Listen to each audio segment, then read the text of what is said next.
DramaRama, thank you for coming. Do you know what's that behind you? That is the golden flame. It's part of tribal council tradition. Fire represents life. If that fire goes out, you go out with it. You know exactly why I summoned you. The time has come. And remember, no matter what happens, you must accept this fate, whether it's good or unfortunate. DramaRama, the fan has spoken. Backed by popular demand, it's time to review my favorite anime series once again, Total Drama. However, Fresh TV decided to take a different direction on what to do with Owen, Duncan, and the rest of the campers by making another spin-off series. And by spin-off, I mean another Muppet Babies copycat where they turn your favorite characters into young versions of themselves. If you have been following my channel, I have done vlog videos of this new spin-off series where I look over the episodes individually up until the season 1 finale. But now that I went over all the episodes the series gives me, the big question is, what grade should I give to the spin-off as a full series? Welcome to another episode of the Wonder Reviews. The class is now in session. Today's subject is Total DramaRama.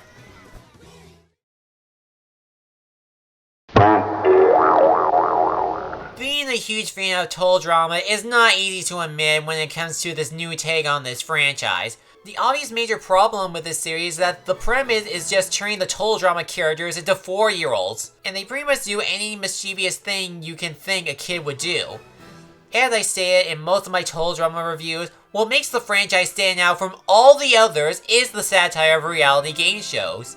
It gives the overall series a genuine feel with some great competitions and some likable and well-developed characters. Even the Redonkulous race, a series completely different from the original, captures the same spirit of Total Drama. Here, however, it ended up taking away the identity the franchise is known for. It does happen when the characters do confessionals for the audience like they're supposed to do, but they never address who are they televising this to. What's worse is that most of the episodes are so boring. Now keep in mind, I did say most. There are some episodes that are pretty good on their own, like Duck Duck Juice, Simon Says Forever, Cutting Corners, Apocalypse Now, and Invasion of the Booger Snatchers. It does contain some hard, like Stay Goth Poodle Girls Stay Goth, and Having the Time Out of Our Lives. There are even some episodes that capture the competitive nature of Total Drama, like Tiger Flail and Paint That a Shame. The reason why most of the episodes in Season 1 are bad is because 1/3 of them are considered either decent or good.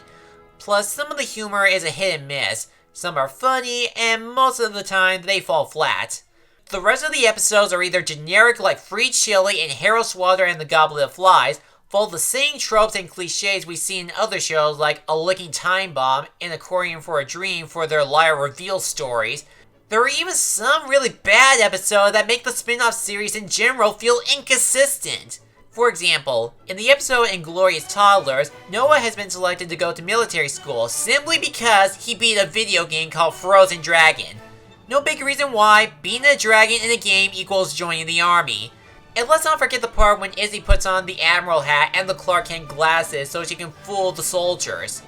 Or how about in Clockwork Orange where Cody gets scratched by a Wolverine and he turns into a werewolf in daytime with no way of returning back to normal. The first season may have a total of 51 episodes to make it interesting, but the premise in the other episodes just ended up removing the drama in Total Drama. Okay, so the premise is already not doing well to win me over, but since they got all of our favorite characters back, maybe some good can come into this. Well, not exactly. Taking away the reality show aspect also takes away any uniqueness or development from these beloved characters. And now they're just passed on as comic reliefs with nothing much to offer, like Owen is the happy-go-lucky eater, Courtney is the teacher's pet, Izzy is the crazy girl, Duncan is the troublemaker that's trying to get out of the daycare, Harold is the nerd, Beth is the class B that sometimes picks her nose, Noah is Owen's best friend, Bridget is the nice kid, Lashana is the smooth-talking girl, and Cody is the Ralph Wiggum of the group that always gets himself into a series of accidents.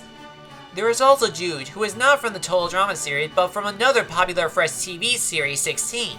He's pretty much the same as he was in his original show, being the cool kid.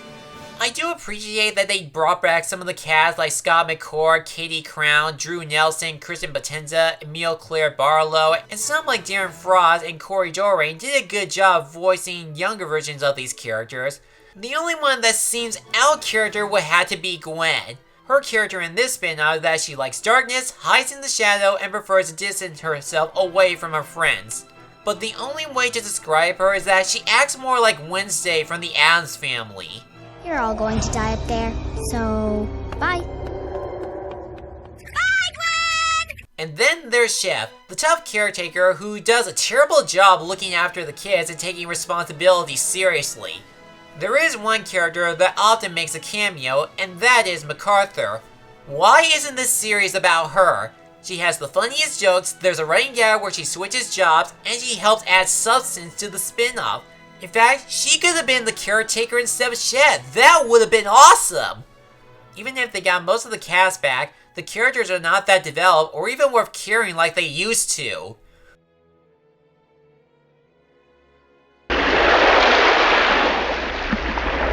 If I can give this spin-off any sort of credit, at least the animation does look decent. It's not as good as its predecessors, but there are still some creativity that's been put into this. This is more evident in the character design, where they succeeded in making younger versions of the characters and their movements capture the same energy as before, but make the kids act hyperactive.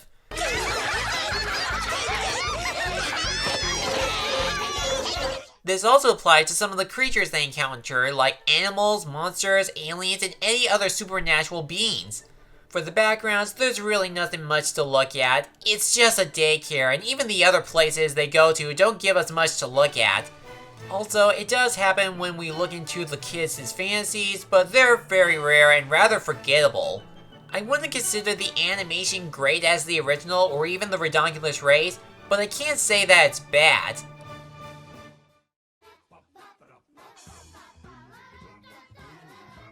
Come on, this really isn't that hard on making an anime reality game series. It's not even that hard to make a Total Drama Season 6. Total DramaRama took away what made Total Drama original and genuine, and just reduced it into a tedious cartoon made to capitalize on the original Muppet Babies. Even if the animation is decent, the voice acting is solid, and there are a few good episodes, they're not enough to keep the series afloat from some other dull episodes, some annoying inconsistencies, and a cast of uninteresting characters. My best recommendation is to just stick with the original Total Drama and only the original and the Redonkulous race. It's just really sad that we might never have another anime series like Total Drama that can make homages to reality game shows. I never wanted to do this, and believe me, it was this close from escaping it too. But unfortunately, this spin-off is going down to the flames of failure. I have no idea what Season 2 is going to be like, but I don't have any high hopes for the spin-off. But hey, at least All-Stars is no longer the worst season. Now if you'll excuse me, I'm going to carve 100 copies of Mr. Coconut.